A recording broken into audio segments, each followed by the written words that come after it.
Okay, study session. Thank you, Mr. Mayor. First, I'd like to thank everyone for coming. I wanted to ask the board and the commission to come together. What this will eventually lead to are some changes in our regulations and some of the things that we do throughout the course of probably the next year or so. I also want to introduce Brad Hagan. He's with Civil Resources. And over the years of the town, David and I specifically has worked with Brad. Initially back in 2012 on a substitute water supply plan that Brad, David, or I will talk about briefly. That has to deal with ditch water. I think Steve, back in the day, you remember that being on the board. Mm-hmm. Yep. So that's part of the reason why I wanted the planning commission to be here as well, because Steve and Mike are former mayors and their institutional knowledge of water issues for the town of Platteville. And then a few years ago in 2017, we completed a raw water master plan that Brad assisted with and developed, which you have a copy of in your packets. There's been some discussion of what has been going on with David and I specifically. What have we pursued since the plan? And I sent out a memo. I haven't been very vocal about a lot of our action steps. We've had a lot of meetings, investigated some options, did a lot of research, talked to their officials through Fort Lupton, Northern Water, Brad, of course. And we haven't changed our CBT requirements. We only have one CBT or one potable water source. It's still CBT. The town did a contract in 1994 with Northern Water, and that water supplied by Central Well. If I say anything, David, incorrectly, or Brad, please interject. Okay. And then we talked about growth and development. You know, how's that going to work when CBT currently costs $60,000 plus a unit of water, and that's what we require for single-family residents. Those are tough questions, and we're not going to get to all of those tonight. But I do want to have, and Brad has been gracious to join us tonight. I was supposed to invite dinner beforehand, but I didn't get that done. But we'll make that up. But not to put Brad on the spot, but he's helped to just explain more about the 17 plan, because as David and Brad and I talked earlier this afternoon, some of you on the board are very new to this. You weren't part of it, so we want to make sure everybody's on the same page. What's been done and where we need to go, and still some recommendations that need to be pursued. Okay, Brad, I want to hear your voice. Do you want to hear your voice? So introduce yourself. I'm Brad Hagan, principal at Civil Resources, just over in Greeley, so we're pretty close. Thanks for coming. Back in 2012, we were contracted to review the town's existing Platteville milling share and come up with a way to best, some alternatives on how to use it, how to start documenting some historic use on it, because it kind of gotten lost in the shuffle and didn't have a lot of paperwork to back things up. Can everybody hear me, or should I? Yeah. So we did basically what I would call it was a preliminary change of use, almost documentation level stuff for it, because you have to do that in order to estimate how we could then tie well use into it, the lagging times, so if you wanted to use it as an augmentation source, you'd have to change the water or somehow retime the water if you wanted to use the wells instead of the direct shares for irrigation. If I may, real quick, just to prelude to that, this came about because the town has, how many wells, David? 4 or 5?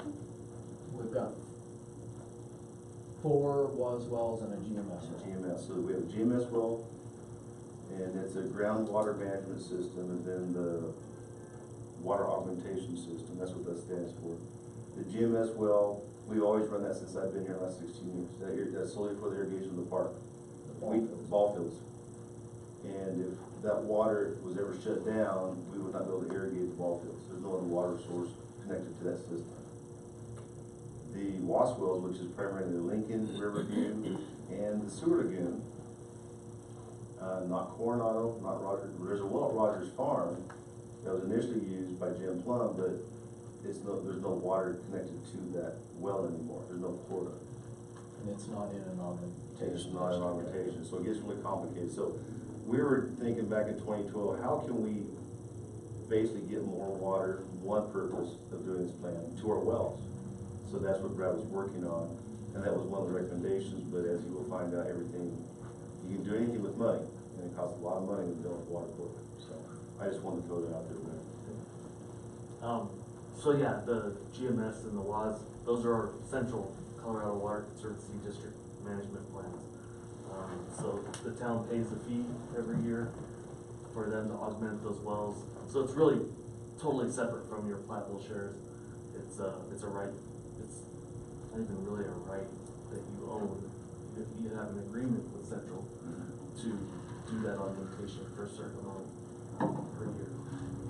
And so in order to incorporate the Platteville shares into like a larger irrigation, either raw water, likely a raw water system would have to be constructed, and that gets really expensive if you're trying to take it to each residence. So we tried to focus on the larger open spaces and how we could deliver that ditch water back, because it historically came in an open ditch through a canal or a culvert underneath 85, and then through ditches through town here. And so we wanted to use the same route to get it to this side of the highway, and then pick it up from there and pressurize it. Or if we could, even pressurize it further up by the ditch, but still go underneath the highway at the same location. So that's what we looked at, and how much water we could get from that yield. And that's essentially what the first report was looking at, like your historic use, how you depleted the river historically with the use of those shares, and then now how we could deplete the river in a similar time frame and pattern now. So, and then after I wrote the report for the board, so the board says, well, that's all, getting nice tables and charts and stuff, but what are our options? So I wrote a technical memo. I don't know if you guys have that. I have not, I just, David reminded me today of it, I apologize, let me get you a copy. But it essentially outlines like 5 alternatives for the use of those shares, and the town could go through a lot of different options on that, including, just document how you're doing it now, get a leaser on that water, continue using it to irrigate the cemetery, I think, is right now irrigated with it. The second alternative would be to just sell it. The estimated value at $8,000 an acre foot is about $1.8 million. So as long as you can find a buyer, it's worth a lot. We talked about maybe just keeping enough to irrigate the cemetery and selling the rest. But at that time, the board's like, no, we're not gonna sell water, we're gonna keep water. Which makes sense too. If I can, real quick, part of the reason that we had hired Brad and his team, as he mentioned, some of the record keeping had kind of fallen through the cracks, and basically, for us to go through any kind of a change with the Platteville irrigating shares that we own up there, we have to be able to show that they have been being used and that we have been responsible for that consumptive use, or that we've leased it out to somebody that has. And we didn't have the historical documentation of the lease over a certain number of years and that kind of thing. So Brad and his team went back, and part of that preliminary engineering and that 2012 study was them going back and getting historical data, doing interviews, getting verified affidavits and that kind of thing from people that yes, we have been using that water from the town. So if the town ever does go for a change, or we try to sell it to somebody like City of Aurora or somebody else that wants to take it through a change, and when we say a change, and Brad can probably explain this a lot better than I can, but basically going from irrigation water to municipal use or some other, or augmentation use or whatever, it has to go through water court, and you're always gonna have people that are downriver that are gonna scream that we're hurting them and that we're injuring, and basically water court, if I remember it correctly, is basically you have to prove, instead of being innocent until proven guilty, you're guilty until you can prove that you're innocent, that you're not injuring somebody else's water right by doing this to your water right. So the town did not have the data that we needed to prove that in court. So at the time, in 2012, we invested to have this report put together, and then we have had documented leases since then with the Sarche family for that half a share of our water, so that we've got that documented properly now. In fact, I had a reminder pop up on my computer today to get the 2020 lease signed and back, so that we're ready to go for the next irrigation season. So, sorry Brad, we're gonna keep stepping all over you here, but. No, that's great. A third alternative was, and actually Central Colorado Water Conservancy District, I think, was who referred the town to me as far as to start laying out how to use this water and how it could all work together. So there'd be a lot of opportunity teaming with them if the town wanted to do that. And we did at the time meet with Randy Ray from Central Well. Part of that conversation is, it was brought to the board that they would, the change of use is essentially around $100,000 to water board, rough estimate. Correct me if I'm wrong, David, but there was some discussion with Randy Ray and his board that if the town was willing to lease our additional water that we weren't using to Central Well long-term, meaning 20 years, that they would pursue the change of use and assist us in helping pay for that. But again, the board did not want to lock in our water rights for 20 years at a time off the edge. So What's the benefit to the town in doing that? then we could augment our wells that we currently have in town, do that change of use. That was the purpose behind it. Because when I first came here in '04, the wells were shut off. And then as time went by, the ground table came up, then they started giving us a little bit of quota. And each well has so many acre foot allotted to it, is that fair to say? And the Sewer Lagoon well has the most. We don't use that water out there, so David annually transfers that water, that 20-some acre foot, amongst Riverview and Lincoln Park, so we have more water for them. Can't use it to the ball fields because it's a different well, it's a GMS. So that's how we managed that in the last, ever since this report came out. But it's a change of use, so you have to be almost an attorney or a water engineer to understand this stuff on a regular basis, so. And it costs about as much to change year 1 or your 13/24 share as it would, half the ditch. Because it's just the legal process that it takes to get these things through. So that's why Central could do it, and it cost them a lot less per acre foot than it would the town if you just went and tried to change what you own now. True. And the fourth option? Fourth option was that you complete the change of use yourselves, pay all the fees, and then you would have to do monthly accounting, you'd have to do all the administration after you did that to turn into the state engineer to show that you're meeting your return obligations and meeting the plan that. And we need our own augmentation pond too. Yeah, you'd end up needing storage. On top of the 100,000 we were discussing back in 2012, that's another 100,000 plus just to make a pond. So the numbers just didn't add up 8 years ago to do some of these options. And the last option, probably the most costly. Most costly, is to construct the infrastructure for the direct irrigation. And I think it's arguable whether that's more expensive or less expensive than changing it. But even if you changed your water shares, you don't have a potable, you have no way to treat it. So it doesn't do you any good to change your water, and then, unless you have a lot of outdoor irrigation, you're gonna build infrastructure to, even having changed your water, you're still just gonna end up with a lot of water that you can't use half of it, probably most of the time. So that was the memo that followed that preliminary assessment, and then we went back and looked at, okay, let's start looking at what our options are as far as other water sources for potable and potentially dual irrigation. And the question was never answered. The hardest question to answer for our board is, are we gonna indebt current citizens in order to get a CWCB loan or some type of progressive, aggressive approach to securing long-term water supply? Or are we just gonna say, let developers bring it to us, and if they can't find it, they don't develop, you know, that's kind of the extremes of what that is, and then, so then you start looking at, okay, what type of fee structures could we use to start accumulating monies? Should we do it via the monthly fees to current residents?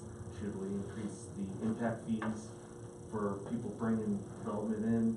You know, it's really a board decision on how it gets there. So what the last report did was try to identify your best water resources around this area for local. There's always the regional projects that are going on, like NISP, Windy Gap. But those are all, because NISP is still undefined. I mean, there's no schedule on it. It was supposed to start delivering water 5 or 7 years ago. I've been working with the town of Frederick on the NISP stuff for 15 years. That's about when they start getting involved. And all the NISP shares are bought up currently with 11 or 13 communities, that's fair to say. Yeah. Fort Lupton being one of them. And in my memo, David and I met with Fort Lupton, and they had about 100 shares of NISP they're willing to sell us, and they pay about $100 annual fee. But the kicker is you don't know what that final number will be when this project's done. They were thinking it might be 35,000 a share. If we own 100 shares, guess what? We pay that through a bond, long-term, to the NISP project. But it would probably be a bargain with that price, considering that CBT is now at 60, and CBT is a single use. That means it goes through the town system, goes out your sewer, and it's down for the next farmer to divert back out of the river. NISP and Windy Gap allow you to treat it, recapture it, put it into storage, use that to then either use in raw water irrigation, or if you can get it clean enough and you can sell it to the public, you can actually retreat the volume for your if you have a local potable water system. I don't think anybody's talking about any local treatment. The way it means is treating wastewater. Yeah, toilet to the tap, I'm familiar. I mean, Or that's stormwater. the story of the whole South Platte River. So, Of course, 87% of the South Platte So- is metro. Yes, NISP and Windy Gap are not considered part of the CBT project. no, they're separate shares. it's separate, but they're all within northern boundaries, right? They are. Okay. Yeah, they'd still come through the same pumping system, It can be. Windy Gap would. through the same, Windy Gap would. NISP will be out of the Pooter in a different well, system. NISP will, but So- Windy Gap will. come And they'll be through. able to do some transferring, like down to Carter Lake from Horsetooth, like maybe not. Right, right. They're Just talking like about it is. either physically connecting the two so they can deliver water down and then use the same pipes to deliver our drinking water down here. But if NISP was coming out of Poudre River, isn't that in-basin water? And it can't be used to extinction? It's in basin water? It's in the Platte River Basin. Yeah. My understanding is in-basin water cannot be used to extinction, but water that is out of the basin, like the western slope, can be. It's not, the difference, I think what I'm saying is, you can get, NISP you can get multiple uses out of it. But it's not to extinction, but you can get multiple uses out of You it. can There's a continue to second reuse use. it. There's a second use. And CBT, once it's gone, you don't have more right to it. Right. Right. It's treated as in-basin water. And this could be a very long conversation, we want it to be, but each year when Dave and I look at CBT, we have 857 units of CBT currently in our portfolio.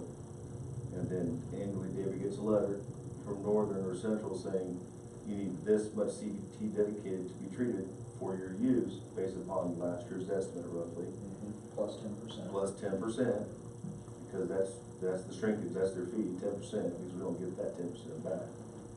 And then David monitors the monthly use of water for the town as a whole. And at the end of the year, if they say, well, we have 80% quota from the Northern Water Board, so we use 80% of the 857 shares, so it's what, 400 shares, whatever, then we track that, so we can't go over that use. And there are years where we have a low quota, the town board will impose, and I'll recommend, water restrictions. Because we wanna reduce the water use, because we don't wanna go over that, whereas this huge ponds, we get in trouble. But then, on top of it, what water we don't use, which we've never used our full allotment of water, since I've been here. Then, help me out, David, we have the opportunity to buy carryover water. And how does that work out, carryover? I'm not trying to convolute this a little bit, but we're talking about CBT. Well, the carryover water is actually through Central Will County Water District versus Northern or through Colorado Conservancy, or Central Colorado Conservancy District. We've got too many centrals involved here, so it gets really confusing. But I didn't bring my description of the carryover water, so if you've got a better description of it, but basically, it's like Troy said, it's some water that we had from last year that we didn't use. We get a certain percentage of that. We don't get all of it that we didn't use. I think they give you like a 20% haircut on it, like, so if you have an extra 100 acre-foot from this year, next year, you'll have 80 extra up in the reservoir to get delivered down to add on to whatever you're. But you pay them before we get the quota from from Northern Water on the CBT. Before we get the quota, we have to tell Central how much of that we want to buy back. Even though it was ours and it was left over from last year, we pay a fee to get it this year. But basically, we've paid that fee for the last multiple years just to ensure that we had enough, because in November, when Northern Water sets the quota, it's a 50% quota. So we've got, out of the 857 shares, we've got 426 and a half or 27 and a half, whatever the math is on that. And we need somewhere around 500 to 600 to take care of the community, the use in the community. So for the first few years, I didn't realize, and Central didn't correct me, when they sent us the bill and they said, you've got this much carryover, and it's this much, I thought we had to buy the whole thing. It was just in the last 2 years that we found out we can buy just 100 acre feet, or 50 acre feet, or 75, whatever we think we might need. So rather than, so for the first few years, we paid the full fee and got all of it, and we didn't need all of it. So for the last couple of years, Troy and I have looked at the numbers, and we bought between 75 and 100 acre feet extra, just to make sure if we don't get above a 60% quota from Northern Water, that we would have enough then to get us through that next year. We wouldn't have any carryover the following year, but we would have enough to get us through without having to go try and lease water from somebody else in order to convey it to Central. So this gets really convoluted really, really quick. So I'm not sure, I think we pulled you off topic a little bit, but are there any questions about that portion that I've really attempted to not muddy the water, but I think I did a good job? Bottom line is we're solely relying on CBT for potable water use, just like I said before. 857 shares, we have about 100 more properties than shares that we own, so we're under. But we've never not had enough water. But I would say if we ever had another drought like this state has seen before, and Northern Water doesn't give more than a 50 or 60% quota, they just say 50 all year round, we'd be in trouble. I would recommend the board immediately, nobody irrigates outside, period, no matter what, because we're not gonna have any water. So, we need to find some other options, what it comes down to, so. But 100 shares of NISP or Windy Gap, is that the equivalent of as a 1-to-1? Great question, and I explain how that works, because shares are different. Well, yeah, they're both of those are different for each of those. Okay. So, no, No. saying, that's why I always try to talk in acre feet instead of shares. It just keeps it all on the same. But NISP doesn't exist yet. There's no water. There's no water being delivered Right. from it. So That's a project. So Yeah. they promised all these things over the last 10 to 15 years of delivery dates, the cost per acre foot, to Mr. Schaefer's comment, to the percent that will be reusable all that's, I think, still in negotiation with whoever they're negotiating with. And I think there's the EPA and, you know, all the interested parties up and off in the Pooter. So it sounds like you couldn't recommend anyone to jump on that ship because it's so inconclusive if or when it's going to happen at this point, right? Especially with the current state administration, state government, because Hickenlooper actually talked like he was an advocate for developing the water shares and supported this, at least verbally, but they never got anything done, and so it's under continuous lawsuit. But they've actually, I thought I heard that they were starting to look at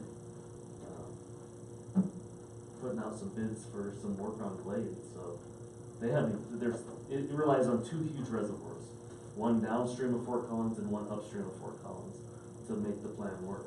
And I think they might actually be heading towards building something pretty soon, but I don't have the most up to date. And speaking of this briefly, when David and I met with Fort Lupton a year ago or so, they're more than willing this year to sell us 100 shares or 100 acre feet.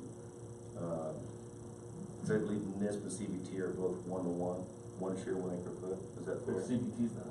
CBT's not. CBT's 0.7 is what they say the average is. 0.7, yeah. It's a little better than. Is that because of the quota? Yeah, Okay, and they say that's gonna be their average okay. quota per share. Yeah. And that's about 7. But they're more willing to sell us water because they knew they had it, you know, they're honest with us. Like this been in the iron for a long, long time, and we may all be gone before this ever gets done. So we're willing to share it, sell it, and Fort Lupton has an abundance of water that they have some different options that we just don't. Now, but when it comes to Windy Gap, Dave and I met with Northern about Windy Gap because Central, I believe, owns some Windy Gap shares. Central Well does. Central Well that provides our water that we can lease from, but Windy Gap share, and correct me, is 100 acre foot. Is that right? 100 units. 100 units. And So they're vastly different. Oh, wow. So Dave and I met with Expensive. the director of Northern Water in this room about a year and a half ago now. And the conversation was, could the town of Platteville buy a portion of the share of Windy Gap? Could we buy 10 acre foot or 10 units? Because their policy is you had to buy all or nothing. And they didn't respond to us, but they basically said, thanks, but no, we're not buying it. So we're looking at maybe buying some Windy Gap to offset our CBT at a different kind of price, but we just got shut down.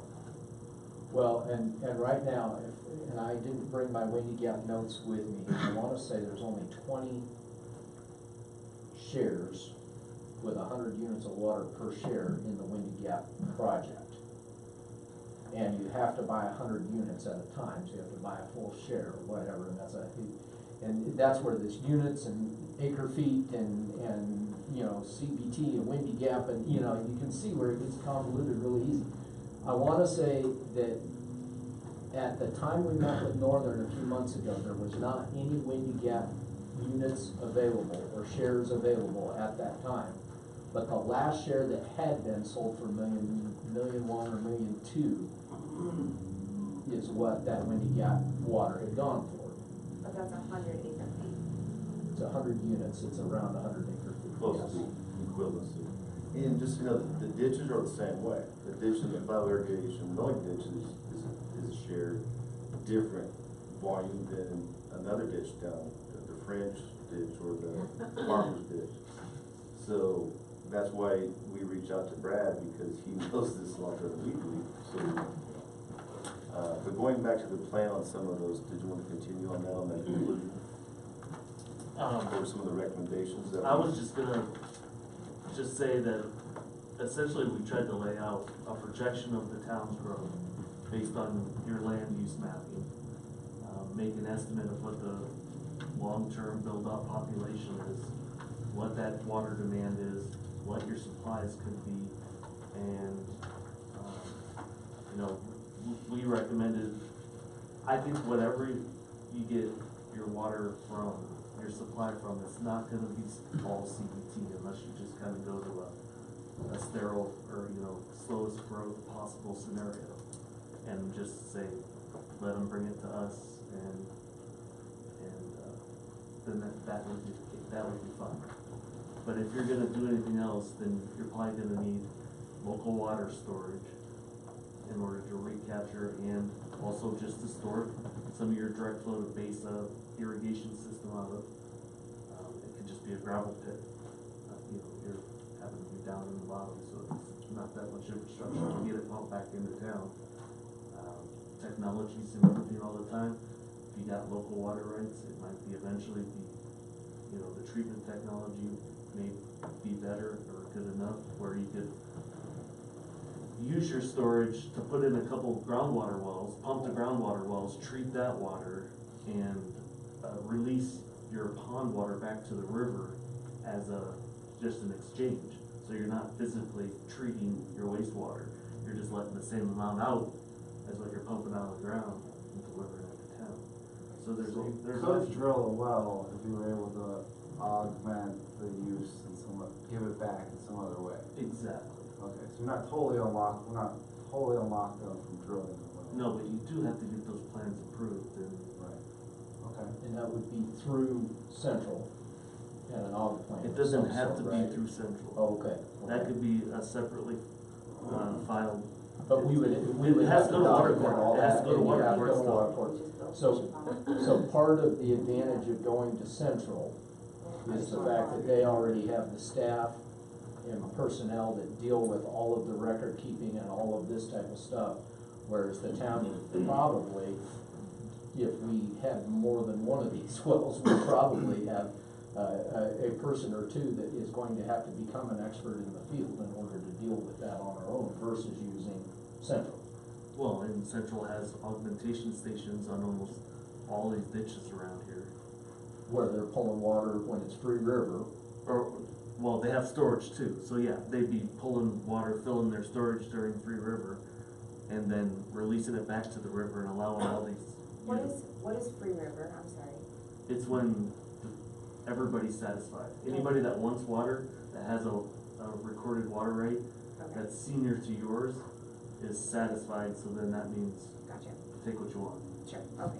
And that's what, some of these reservoirs, the one in West Farm, for example, they have a site north of Fort Lupton, right next to the South Platte. And the first bucket or reservoir that was built, City of Aurora, of course, bought. But that's an example where during Free River, and I've seen pumps even over at the ponds by Barefoot Lakes. I mean, they're pumping water from the river into these ponds, and I think that's part of what they're doing, I don't know, but. Yeah. And literally, you just do a pump in the river and you start taking water, and it's yours. That makes So more that's sense. why I wanna negotiate a pond or a bucket down at West Farm, which is coming to the board in May. We're gonna buy the bucket, they call them buckets, but at least we look at the future, long-term future of Platteville. And the same with Platte River Farms, but, that would be a town-initiated bucket or development. When we talk about a fishing pond, it'd be more like an odd pond probably, but With a few fishing. with a few fish. This would be exactly what he's talking about. We get a pond that we could then drill a well or use our water share rights and fill it, and then either give that water to Central in exchange for more water rights, or find a way to treat it ourselves and not have to be under their thumb, right? Because of the cost involved, I would promote working with Central or Northern Right. And when you're saying Central, you're talking about Central Water Conservation. Conservative, this Yeah, conservation. there's Central, yes, you're right. Not the people Central. delivering us water, delivering water to all of us. Okay. Because we don't have, I mean, the financial aspect's tough, but we don't have the staff to maintain it long term. It's just not feasible. And Spencer, one of the other things, and Brad can correct me if I'm wrong on this, but basically the most convenient place to put a reservoir or a bucket is right next to the river. So when the river is free, you can either open a valve and just let it run in, or if you have to, you can pump it in, but it's close. The kicker with that, if we're trying to use that for augmentation purposes, is if we're pulling, if we get one of the reservoirs from the gravel pit out here at West Farm.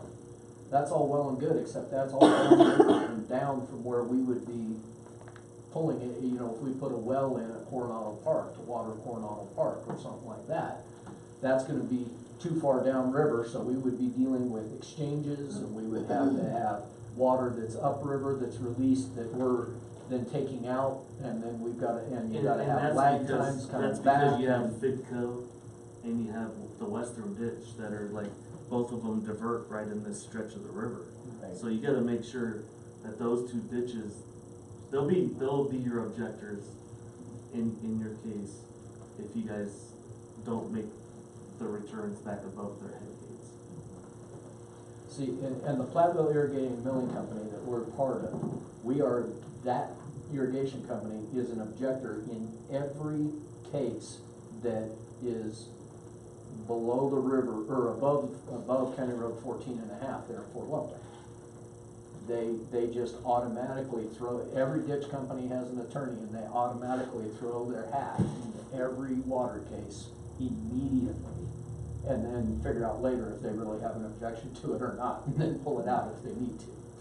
But, So ultimately, if we ever pursue some kind of og plan or well or whatever, we definitely want to partner with Northern or Central, the other one, because they have the attorneys, they have the means. But we're gonna have to pay for that, either financially or through water lease. So, I mean, the options are there, but they're not the best options, but that's the state we live in, so. Brad, the city of Firestone, Town of Firestone, whatever, is building a water treatment plant on County Road 13, I believe is what I've been told. That's a long way to truck water to Platteville, but is that too far to them? No? No, that's not far. I mean, think about where your water's coming from now. Right, from Carter Lake, that's a lot further right there. Do you know anything about that project? I spoke with a former mayor of Firestone who thought that we could work with them. I know that in the past, Firestone is not the most easy to work with town, but maybe we could change that, you know, there's always room. I'm always optimistic, but do you know anything about that project, or is that something we could even look at? I can get what they'll share. I have a meeting with their engineers on Tuesday. I can get what they'll share. And I know that the town of Frederick has been they've been talking. I don't know if it's such a weird dynamic that it's like they wanna take all the glory for themselves, or I don't know what it is, but they won't work together sometimes. Maybe they are on this, cause the scale of it makes a lot more sense when there's more players involved, so. Right. So, I don't know why they would object to it. I mean, they might, unless you're willing to put in upfront monies to help pay for the water treatment plant, you're probably gonna be a customer, maybe a preferred customer, because you can have some type of intergovernmental agreement, but, at a, you know, the set lower rates or something like that, but it's not that great to be a rate customer to someone like Right. that. That's what I It's think, we not any leverage better than Central. leverage our shares that we have to get into like an ownership position, I guess. is what- Well, the problem would be delivering your water up to them, and then the clean water back. Right. Right. So, actually, in this report, I identified some shares that are up there that would be interesting if we actually got into the treatment.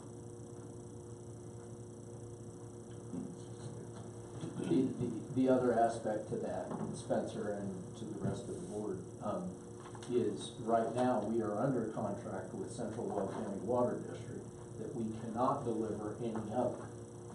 So our potable water has to come through Central Well County, which is the contract that was signed in 94, is that right? 94. So there's a lot of renegotiation that'll have to happen, and hopefully not hurt too many feelings, that we can potentially have a dual source where we could have something, which is the goal here, is for us to have more than one option. They probably only wanted that exclusivity clause in there because they were about to put in a whole lot of pipe to get the water down to you guys. So So they wanted to make sure they were gonna recover their funds before he came up with another alternative. Now, their pipes probably are almost needing paralleled or major trunks added because of all the demand down here. It probably wouldn't be a problem to renegotiate that with them. Okay. But we haven't broached that subject. I think one of the recommendations in your 2017 plan was actually to pursue a renegotiation based on the fees that we were being charged in comparison to other towns' fees. If I remember correctly. So that may be something we need to do regardless. Yeah, and that was probably put on there for the exact same reason. They wanted to get their monies back as soon as possible. But now, they probably recovered all their money, but they're not gonna volunteer to reduce that. Right. Yeah, we don't open Pandora's box for it causes an increase. Right. Right. And just this last year, data received letters from one good, one bad, about one fee being increased, okay, that was a treatment, but then the supply from Central was decreased, is that correct? Yeah, the treatment costs went up 18 or 19%, but the Delivery. yeah, not base rate, what's the word for it? Demand charge was reduced a little bit this year. So, I think they, did a plant expansion up there, so they're probably trying to recover capital. But with the expansion, their capacity went up, so they don't mind if you use it at take a peak little times more. and take a little more. And that could be, although they were, I wanna say they had been 11 or 13 years since the last time they had increased their use rate. So they hadn't really stayed on top of small incremental changes, so they hit us with a big one all at once. Overall, that was it wasn't a huge hit to the town budget because it was 18% of the use charge. It wasn't Of the whole budget. It wasn't of the whole budget. It was just, so, yeah. And I think that treatment fee is going to continue increasing for a period of time. Yeah, I wanna say they said it's 3 to 5% per year for at least 5 years, if I remember correctly, something like that is what they're looking at.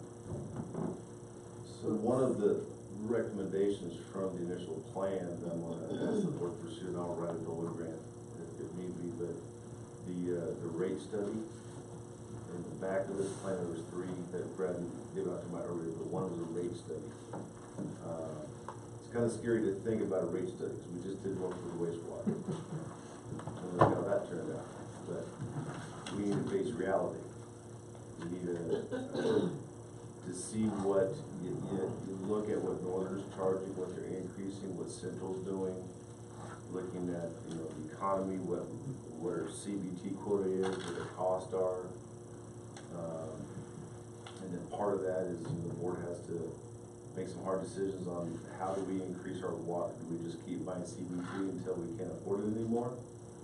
Do we sell part of our ditch water, get that 1.8 million, or roll that into CBT purchase? Which is not a whole lot. It's a handful of CBT shares for a lot of money. But do we look at treating our own water, going through water court? I mean, there's a lot of tough options out there. But I think I'd like to at least look at that rate study and kind of give us a better idea of if our rates are going to be satisfactory for the future, just like we did with wastewater. I guarantee you they're not going to go down. We all know that. So, but that's something I'll bring up the next board meeting too. So, I'll have to work with. Why do a rate study if you don't have any plan to think something to do? Well, we need to look at where we're at right now. What are we charging right now? I mean, we did increase the assessment investment fee. Kind of like an audit, right? Basically, I mean, are we charging enough to our citizens now for usage to offset our costs currently? And I think we should know that before we start taking on another big project, to be honest with you. And our rate size is not gonna cost arm and leg. I mean, usually I can get a DOLA admin grant to pay for the majority of it. But More than likely, we're gonna find out that we're above other communities for We were in 2017, right? 'Cause his report 2017. says he cannot recommend a rate increase because we're so far above everybody else. So that's why I don't see, that's the real only reason I don't see a point in the rate cut, because we already know we're above everyone else. So, we're gonna raise it more? And, you know, we've locked our rates basically for water for a long time. Yeah. It's pretty high. And everybody's raised them every year since. But I guess my fear is that it's different than wastewater. What's that? No, 2% on the water. Not every, I mean, the last couple maybe, but not a long time. That's 2 for sure. That's two. That's this. And then I don't wanna get in a bind like we did with wastewater, where we didn't do the increase for 12 years, and then it's not gonna happen again, and then we have to bump it up 51%. God help us if we didn't do that. So, but I think Brad is experienced enough in the area with Firestone, Fort Lupton, Boulder, when people ask, you know, why is our water so much more expensive? There's all these different factors involved. We don't treat our own water, we have one potable water source, we're locked in. I mean, we have limited knowledge. I think the negotiation with Central Well is probably a good starting point to try to see what we can get contractually, you know, because if you write a good letter to them, and this is what we see, like, we think ours should be commensurate with others around, could we get, you know, a meeting to talk about renegotiating these contracts? And then also having the plan, cause the plan, it's a chicken and an egg, because the plan kind of defines the monies you have to have at certain points in the future in that bucket by this point and this point in order to build the stuff you want to build. So it's And that's part of what I mean by that, not just looking at our rates, but looking at our future and what costs are gonna be involved if we pursue these different ventures. So we don't have to just, hey, we're gonna raise it 50% because we wanna build a pond. We need to know hard numbers or estimates to do that. Okay, so you're gonna get us estimates on some of these projects as part of that rate study. Is that part of it? Yeah. yeah. I mean, it'd have to be. Okay, that makes more And sense. then, you know, of course, you look at inflation, going back to this, we were talking with Claude Haynes and his staff before Lupton a year or so ago, when they threw out 35,000 a share for NIST, I mean, that was a ballpark, but that was when they first bought into it. But as long as this drags out, and the cost of building these buckets, you know, like Blade keep going up, nobody's, I guarantee you, these shares aren't gonna be 35,000 a share, no way. Because everybody who's bought ownership into NIST, they're gonna be dillied up based upon what they own, and they're gonna be paying their prorated share of what this whole project ends up costing. You can't tell me it's gonna cost the same now as it did 15 years ago. It's just not gonna happen. I was gonna say, when NIST first, and Brad, maybe you can speak to this too, when NIST first came out, they were thinking it was gonna be in the $15,000 to $20,000 a share for the whole total project. That was 15 or 18 years ago when it first came out. The project was estimated to be $500 to $700 million at that time. They are now estimating that project to be at 1.2 billion. Part of the reason for that is where they're gonna build Glade Reservoir is where 287 goes north of Fort Collins, so they have to totally reroute 287 and lay a whole new highway in order to build the dam where they need to put it and that kind of thing. So I think initially it was around 20,000. A year ago, they were estimating it to be between 30 and 35,000, and CBT Water's at 60,000 a share. It was we had somebody buy a share of CBT in February or March of last year for 40,000, and we just got a share in December for 60,000. So that was a pretty substantial increase in what the CBT, so 35,000 for NIST, but it's still, I'm guessing, at least 15 years out before they are actually starting to deliver water. So that's a gamble, that's a bet that we, at least the Windy Gap project, I'm under the same impression as Brad was, they're actually starting construction in the next year and a half or 2 years on that new reservoir to bring in that water. So if we can get if the board decides that we wanna sell part of our Platteville share and go buy some Windy Gap, and we find somebody that's actually willing to sell it, maybe that's one of our solutions, but that still doesn't answer our raw water or how we get development and some of those other things to come in. You know, we've still gotta look at these other options, so. Well, up until now, I mean, I'll defer to Mike and Steve as former mayors. I mean, when I took over as manager, I mean, it's very clear in the comp plan and even the board of the planning commission at the time, it was development pays us on the way. And that really hasn't changed. We've never developed an incentive program where we're giving things away. Like in Fort Lupton, they can bring development in and say, what, you don't have to bring a unit of CBT, but you can bring a half unit of CBT. You know, those are incentives they can provide because they have that ability. We do not. When Energy Park developed, you know, meeting with Dale Boehner, who developed Anadarko, him and his partners built that site. Our code requirements, just kind of go a different direction, required industrial properties to be landscaped 8%. When you're looking at that big of a project, that's a lot of grass. It's not xeriscape, it's irrigated landscape. So they put in a, what is it, 1 inch meter, 1.5, I think. 1.5 inch meter just to put water on grass, according to our current regulations. So that's definitely the direction I want to go with this, with the board and the planning commission in the next few months is, if we get that workshop, for example, that I applied for, and we go up there, help us develop a better water conservation program, reevaluate our regulations and the code that's been there for years and years. You know, you want your community to be green and look nice, but then we're at the stage now where we can't be throwing water on grass, not treated water on grass. So we have to conserve as much as possible. But yet that development didn't have any native water to irrigate with. It was already stripped. So what do? So your regulations have to be looked at saying, new development, say we have someone annex into town, my recommendation is going to be, instead of bringing a unit of CBT for one house, maybe you do a half unit if you have another half unit equivalency of native water for outside irrigation. You have 2 systems, one potable, one irrigated. I mean, that's, I think, pretty decent water conservation. We're just not there yet, but we need to have it in the books before this happens. I mean, is that a lot of communities you're seeing? There was a pretty famous study done on CBT and the breaking point. This is years ago. It's probably 10, 12 years ago. The breaking point on the value of CBT to where it paid to do a dual system, fully dual system in the roads. Every developer puts in one potable, one non-potable line, and you irrigate everybody's lawns with non-potable. It's around 30,000. We're at $60,000 now. If that truly holds.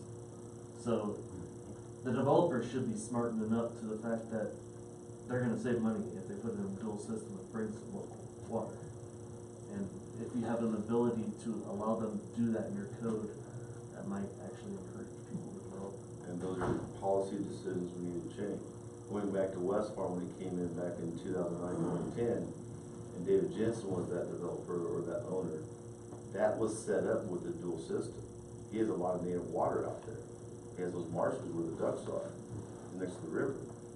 And he was proposing, nothing was ever done, it didn't develop. But, you know, he was screaming, I remember, in this conference when we had countless meetings, and they didn't want to bring in all that CBT, but he was going to offset that with native water rights for outdoor use. But he also wanted to build his own wastewater plant, and David said, no, can't do that. But, I didn't want to run 2 plants in the same town, just for clarification. You don't want some pocket sewer systems?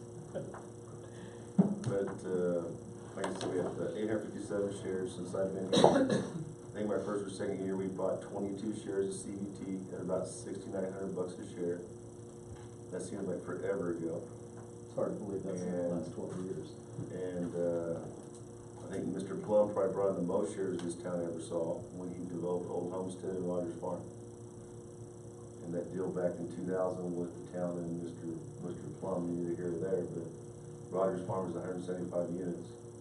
He brought 126 for the first 2 phases. There's 3. And if you may remember, a few years ago, Journey Homes bought phase 3, and there was a deal at the time with the town because I read the paperwork in the northern file that Since 1994, the town had not kept up with the CBT purchase and dedication of Northern for treatment. It was behind schedule. So there's a nasty letter in that file.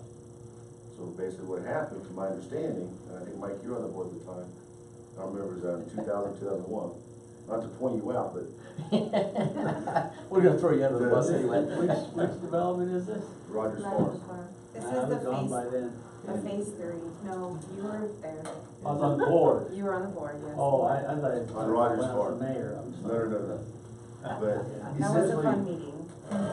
in the documentation for Rogers Farm, the town allowed Jim Plum to bring in 126 units for phase 1 and 2. And I got to know Jim too over the years. He wasn't really gonna do phase 3 anyway. But if he did, essentially the deal was is if the total usage of phase 1 and 2 combined, this 126 units, did not use more than or less than 70% of a unit of water, phase 3 there was no water dedication requirements. So when Rogers Journey Home bought that, I sent that up to Steve at theirs, and he did the analysis of all of our water records. And sure enough, we couldn't require them to bring the water in. We lost out on 55 shares of CBT. So those are the deals that have kind of led in part to where we're at right now. But I can't speak for the past. All I can do is talk about now and in the future. So I'm not trying to be gloom and doom, but I think we can work on getting this resolved. It sounds like what Brad was saying is if we want to grow at more than a snail's pace, we need to cut off the CBT teat. Cut off what now? We need to get off that teat a little bit. We need to diversify our water portfolio some way, I completely agree. I can't disagree with that. That right? being solely reliant on CBT is scary. We had to renegotiate our agreement then.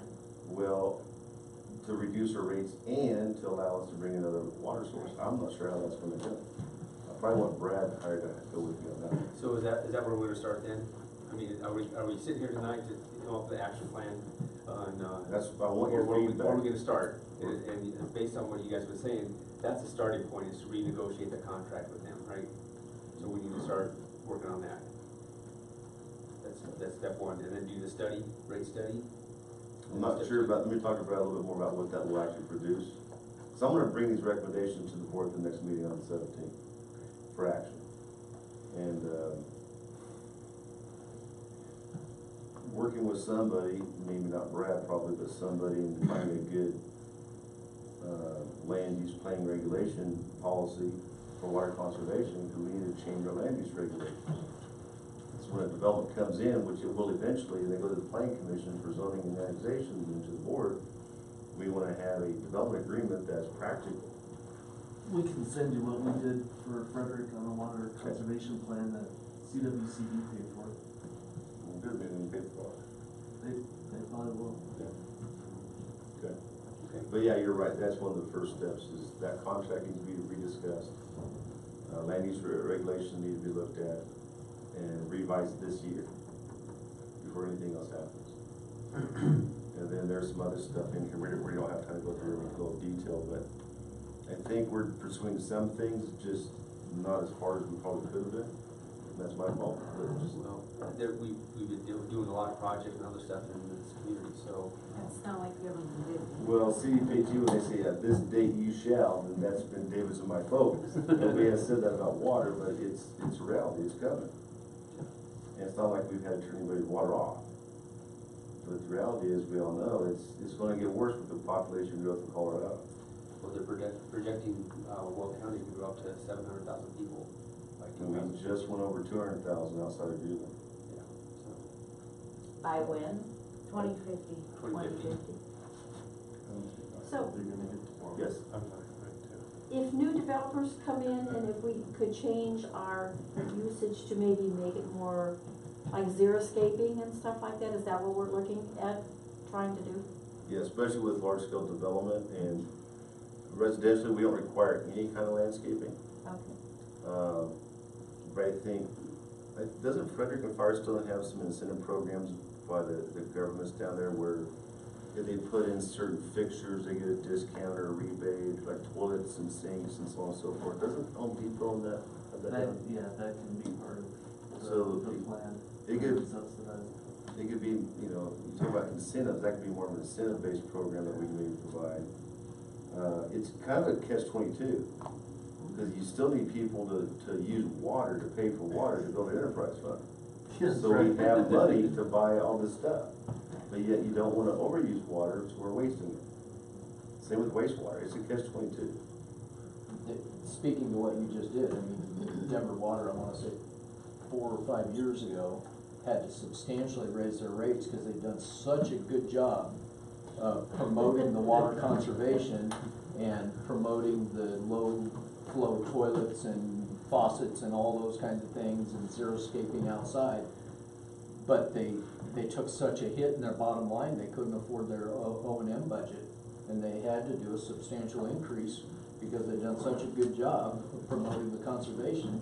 And the people of Denver in the area had done such a good job of adhering to it. Right, I remember That they that. couldn't afford to pay the bills that they had And to that's pay. actually affecting St. Vrain sanitation right now, because the effluent that they're receiving is so concentrated because people aren't flushing as much, you know?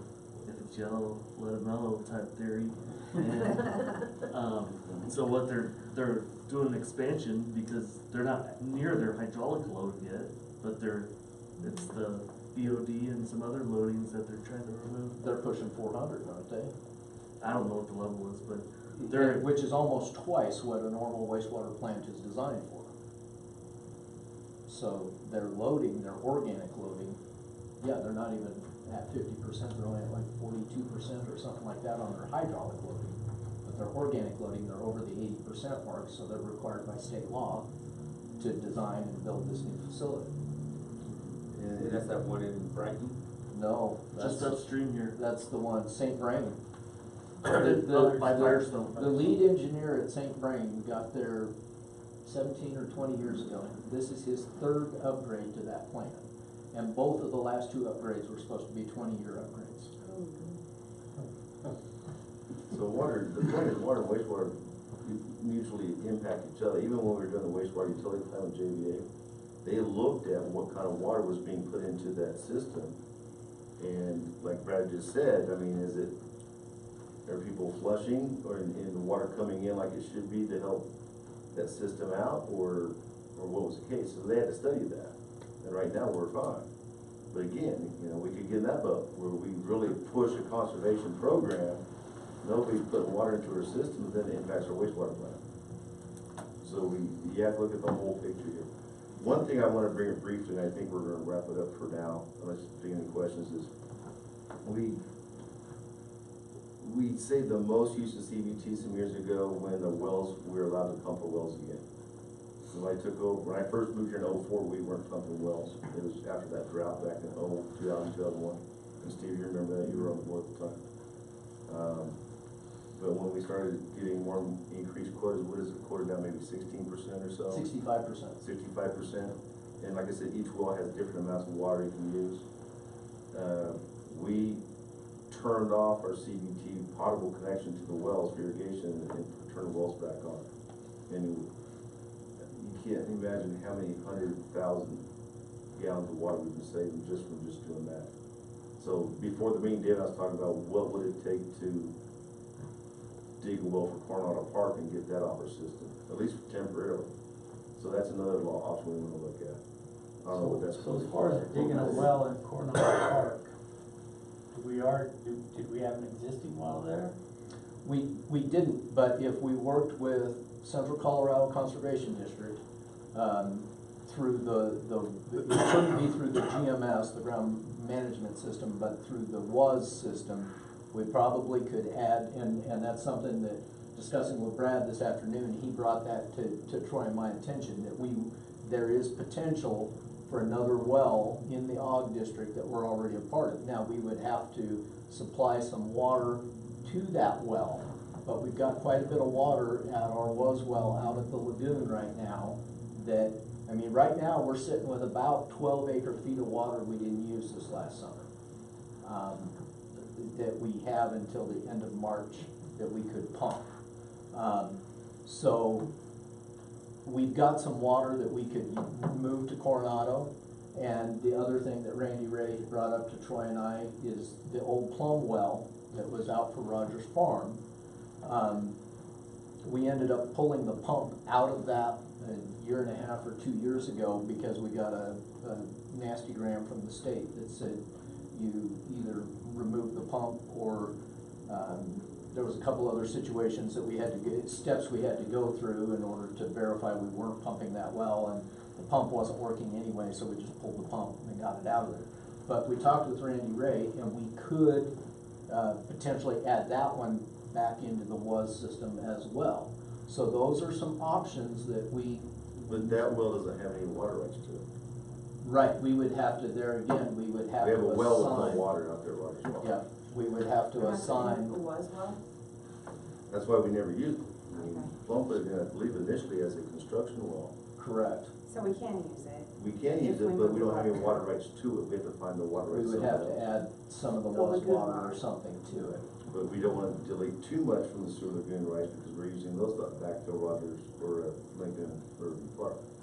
So if you had a well in Rogers Farm, what do? Do you use that to irrigate the town's property, or do you try to build some sort of raw irrigation system for this? There wouldn't be that much water. It Wouldn't would be just enough be for- reduce the potable water the town's using on that green belt in that park, Right, okay. just like we did at Lincoln and Riverview in the ball fields.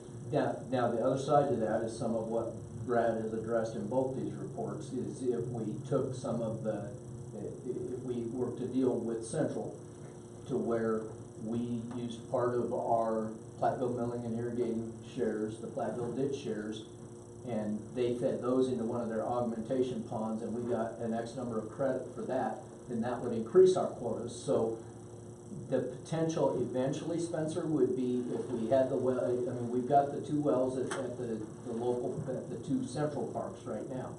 If we put one at Coronado and one at Rogers, and we had enough shares that we figured out what hoops we have to jump through to do that, and the town was willing to spend the money for the infrastructure, then yes, a pour, or a non-pot irrigation system could be something on the table. Like Brad was saying earlier, if we win the lotto, we can do whatever we want. But along with renegotiating that contract with Central, I mean, another major goal is to better use our raw water from our wells in our ditch to reduce the potable water we use as CPT. That should be another goal of ours, And then moving forward with new developments on with Tiana new Tool developments and System. new regulations as well. So downstream from us here, they're doing a lot of work out there, again, they built that one pond on the east side of, 85, and they're working on the other side, west side. What's going on with that water? Is that farming water, irrigation water, or what do they do? Is that some water we can tap into, or? Is that Hunt's property? It's right there on. Right there at 60 and 85. Like Town of Country bed up there. I'm not sure whose it is, but there's a new gravel pit operation that's going in there. I Is think that that's on? Hunt. Yeah, we built that slurry wall for him. And he's using it for his own use right now. That's his intended, that was his whole goal, was to build, use it within his own augmentation plant and his own storage area. I don't know if what else he's expanding to. I know He just like, taking some of this water to minute. yeah, he is. He's got a lot of water rights, and, he's got a, big dairy operation and stuff up there, so he's looking long-term on the value of maintaining his operations and the cost of all that, so. Makes sense. But that's something that we can probably talk to him and tap into then, or? Could be, I mean, I could broach that subject with him too. I mean, it'd better to have kind of a plan on where you want things, who might be your best negotiators, where your water's coming from. Yeah, cause they've been doing a lot of digging and stuff and pulling some topsoil out of that on the west side lately, and they've already lined all the way around there, so they're, gonna dig out of there, and I'm sure it's gonna hold water, and who's got that water right? Well, and the other thing that we have to look at is, one like that is downstream from us, so then we're gonna pay the money to pump it. Whereas if we're looking at something upstream from us where they can release it or we can gravity it, then we avoid the pumping costs. So now you can tell the wastewater guy and he's coming out.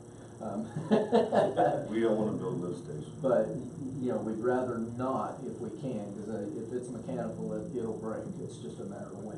Right. So, This may be oversimplifying it, but I just wanna make sure I'm understanding. If we augment what we're using in potable water as a town does right now, I'm saying two of these wells that you guys are saying we irrigate with wells at all of our parks and at Rogers Farm. That means we have more available CBT shares in our quota, right? So we could, in theory, look at those numbers after we did that work and say, okay, we have enough where you could bring 2/3 of a share for a house right now, because we have enough quota to make it work with that rate. You know what I'm saying? We could look at how to entice I developers. think you guys are trying to look to shore up your current ownership to match your current demand. I don't think you wanna be giving away anything with a new developer yet, probably. The only reason, and So keep them bringing in at least one. I would add to that. But is there because even the shares out there to bring in? There's still some. They're hard to find. I mean, And they're 60 grand a piece. That's the only reason I'm saying this, is because we want people to build houses in Platteville. And if, like you said earlier, if it's becoming a prohibitive factor in that happening, right? So, But if we offer a dual system, then they don't have to bring, you know, maybe they don't need to bring in a full share of CBT, maybe we can have them bring in half a share. Going back to our wells and our parks, and just,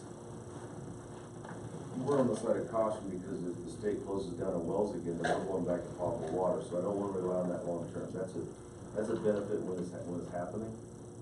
okay, but it's not something you build your plan around. I would not build my plan around that because there will always be a drought sometime. And they can shut down both WAS and, well, they can shut down both of them? they didn't curtail the GMS wells. Right. They curtailed our quota some. that was a long time ago, right? That's 2004. Yeah, that was 02, which is like the most severe, drought that we've had. But we didn't. Maybe in our recorded, maybe 50s were pretty bad, but But they Central's been busy since then. Yes. Right. They've been changing water all over the place to firm up all their GMS and WAS Right. yields. Right. So the chance of it getting shut down now is even lower than it was then, way lower. Which just feels like, long term, I would not count on that. I just say that's an extra perk. Right. It stinks that you can't work around that, you know? I know, but if I'm wrong, I won't be No, wrong. for sure. So, And Spencer, to go back to what you were saying, and it's exactly what Brad said, where we're trying to shore up, I don't know, we've got 857 shares of CBT right now, and we have 980 connections to the town system right now.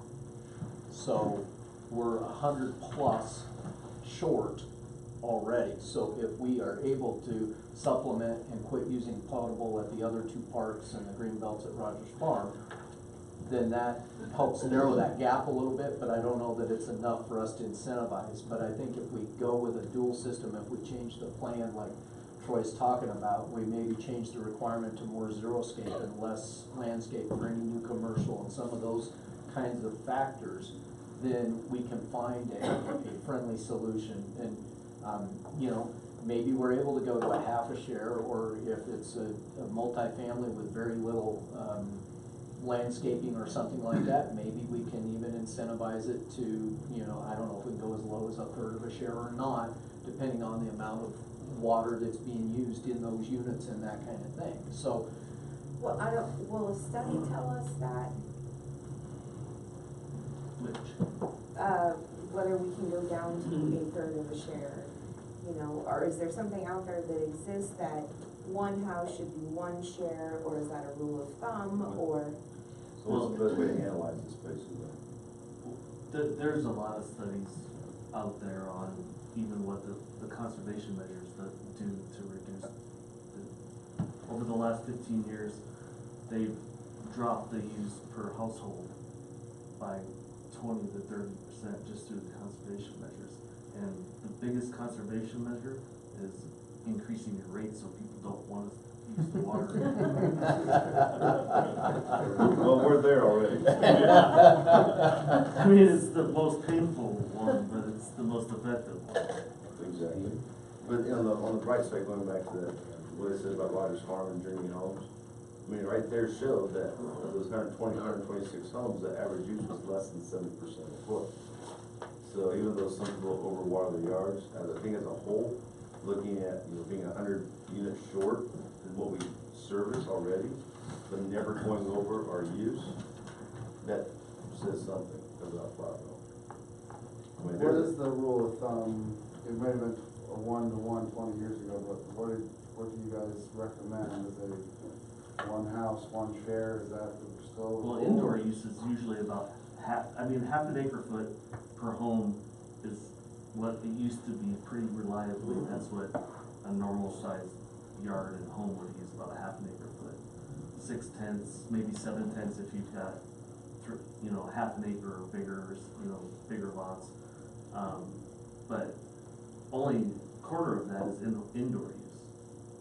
25, so 0.25 acre feet at most is indoor use, usually 0.2. So if you're doing a dual system, you could go down to as little as a quarter acre foot. Now, you gotta decide what the CBT shares, what the yield is, what credit you wanna give them. Cause in a drought, you only get half an acre foot. Right. So then, It's how conservative you wanna be, sort of like with So many money. moving parts Yeah. too. It's like a target you're trying to hit, but it's coming in 3 different directions. In the 11 years that I've been here, Spencer, the highest I've ever seen CBT was 75%. I thought we Of saw quota. 84 a couple of years ago. 2 summers ago, it was like Quota. 84. Was it 80? Yeah, I know we hit 81. Okay, so I was wrong, I was thinking only 75, so I missed it. But on average, we've been between, I think you said the average is about 70, 72. Is it Frederick or Firestone that required, at one point they were requiring like 1.2 or 1.3, 1.2. 1.2 shares Yep. per home of CBT? So that you make up for that 70%. Well, and one big mistake that Frederick made was taking cash in lieu. Because then they took cash in lieu at 8,000, 10,000, 12,000, and then when you go to accumulate enough to go buy the shares, they're selling for 20,000. So you just got, yeah. And that's how it was here too, and we changed that internally. So you have to keep on top of that amount to be either market plus or something like that. And then buy it right away. In here you have the school, so some stuff about school district's properties. So is the school district buying their own shares, or are they part of that 857 shares of water? We supply water for inside the building. So they are part of the 857 for inside the building. But part of when I was looking through the maps, and part of what Brad and his team did was they identified several of the other wells and others that were in the area. And at the time, we were supplying, because the middle school football field well was shut down at the same time our parks were shut down, we were supplying water, potable water to them to water their football field. And we were doing it via a hydrant and a hose around the corner over to their system to water that. So at the time when Brad did this, our wells were just starting to come back online, but I want to say it was 2015 or 2016, but they gave us a 5% quota. It wasn't even worth turning the switch on. It was such a low quota. It's just in the last 3 years that we've had enough quota that we've been running them and making it worth our while. The first year we ran one of the parks, I think we ran Lincoln Park, but we didn't run Riverview on well water because we had to transfer everything from the sewer lagoon, from Riverview over to Lincoln just to have enough, and then we had, held our breath and crossed our fingers, hoping that it actually was gonna get us enough to get us through the season. So now, the school does use, obviously, the potable water inside the building, but their was well is being allowed to pump, and they have not used our potable water for 3 or 4 years now to water their football field. So are they using like a resident as far as, you know, average, the amount of shares that they're using? What we're charging them, or, I mean, are they taking this? They're on a 2 or a 2.5 inch meter. I'd have to look, Troy, I don't remember for sure what size. And basically what the town did in '94, when we signed the agreement with Central Weld County and with Northern Water, was everybody that had a tap at that time, whatever size tap you had, basically that's the shares you got, grandfathered. Because we didn't come back to Mr. Schaefer or to Adrian's grandmother or anybody like that and say, oh, you owe us for a share of water now, because the town at the time had the wells. We were unmetered system, there were no meters in town, everybody just paid a flat rate. And so basically the assumption was the town started buying shares of CBT, that's why we're about 100 shares short, is because they started, and that's part of why the deal was made with Mr. Plum, was because we hadn't kept up with what we were supposed to keep up with per the contract, so Jim brought in the extra shares that we needed to get us current again. So the school district, they don't have their own shares or their own water source? No, They the use people ours. don't, I mean, those shares are goes with the property. I mean, they're not worth anything other than you have water rights to your, but otherwise, they're not transferable. But they're not using potable water now. No. Not to Or outside irrigate, irrigation. not to irrigate, no. Yeah, years ago, when I first took over, the town and the school district was doing an annual agreement where they were buying additional water from the town to irrigate the ball. But that went away about 5 years ago. So. Alright. Any other questions for Brad tonight? You can always yell at David and I, so. It's nicer when you just call him Hawk, though. Well, I don't know if it helps or hurts, but I think, you know, just having a roundtable conversation. Information never hurts. Information never hurts. But it can be very confusing. You can go off in different, because there's so many dynamics when it comes to water. Potable water, dish water, native water, well water. But I'll work with David and present some next steps for the board and work with Brad and ever since years ago, Brad's never really been done with the Town of Platteville, so we always bounce on him and he just sends me a little invoice when we need to, so I think I'll continue that. So, that works for you? Okay, because his partner is Adam Smith, we use him on the other side of engineering, so. But that's all we have for tonight, and we'll talk to the board in the future. Thanks again for coming. Thanks, Brad. Thank you very much. All right. Thank you. So $6 million for 100 shares of water. Have you-